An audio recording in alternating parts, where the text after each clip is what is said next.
জ্বালানি সংকট, মার্কিন শুল্ক নীতির চ্যালেঞ্জের মধ্যে আসছে বিজিএমইএ নির্বাচন। সম্মিলিত পরিষদ ও ফোরামে বিভক্ত হয়ে পোশাক মালিকরা ৩১ মে আগামী ২ বছরের জন্য নতুন পরিচালনা পর্ষদ নির্বাচিত করবেন। নির্বাচিত হলে তৈরি পোশাক শিল্পের সব ধরনের সংকট দূর করার প্রতিশ্রুতি দিয়েছেন দুই প্যানেলের নেতারা। তারা আশা করছেন অন্তর্বর্তী সরকারের সময়ের এই নির্বাচন দৃষ্টান্ত হয়ে থাকবে। শারফুল আলমের রিপোর্ট।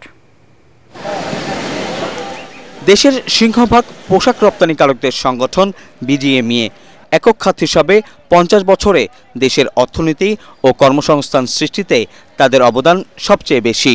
২০২৪ সালে ৫ই আগস্ট রাজনৈতিক পট পরিবর্তনের পর সংগঠনটির পরিচালনা পর্ষদ ভেঙে প্রশাসক নিয়োগ করা হয়।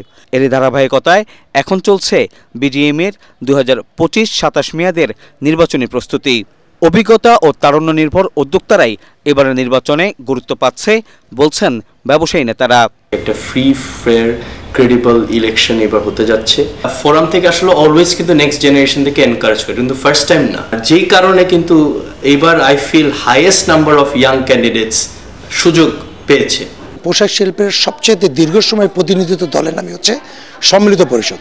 সো আমরা বরাবর মতো এবারও প্রত্যাশা করি আমাদের মেম্বাররা তাদের সঠিক সিদ্ধান্ত দিবে এবং তাদের যোগ্য প্রার্থী থেকে বেছে নেবে। বাংলাদেশের ব্র্যান্ডিং নিয়ে কাজ করতে চাই। বাংলাদেশকে পৃথিবীতে সবাই আমাদের চিপ লেবার ডেস্টিনেশন হিসেবে জানে।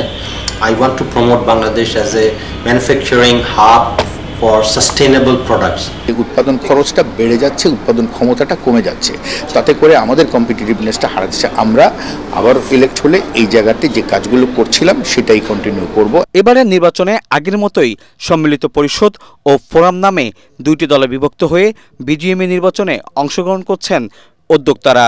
এলডিসি সমস্যা, ট্রাম্প ট্যারিফ সমস্যা, বাজারের সমস্যা, তারপরে রপ্তানিতে বিভিন্ন ধরনের সমস্যা আমরা রেগুলার ফেস করে থাকি। ৩০ মে নির্বাচিত হয়ে আসলে আমরা ইন্টারনালি আমাদের দেশেও যে সমস্যাগুলো আছে আমরা এগুলো বিভিন্ন দপ্তর, মন্ত্রণালয় এবং সরকারের সাথে আলোচনার ভিত্তিতে এই সমস্যাগুলো আমরা সমাধান করব।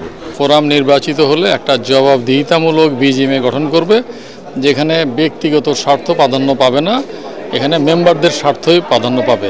কস্ট অফ ডুইং বিজনেস এইটা করার জন্য যেসব পদক্ষেপ নেওয়া দরকার সেটা ফোরাম গ্রহণ করবে। এখন যে ইনফ্রাস্ট্রাকচারাল প্রবলেম, বিশেষ করে গ্যাস এবং ইলেকট্রিসিটি নিয়ে, এটা নিয়ে সরকারের সাথে শক্তভাবে নেগোশিয়েট করবে।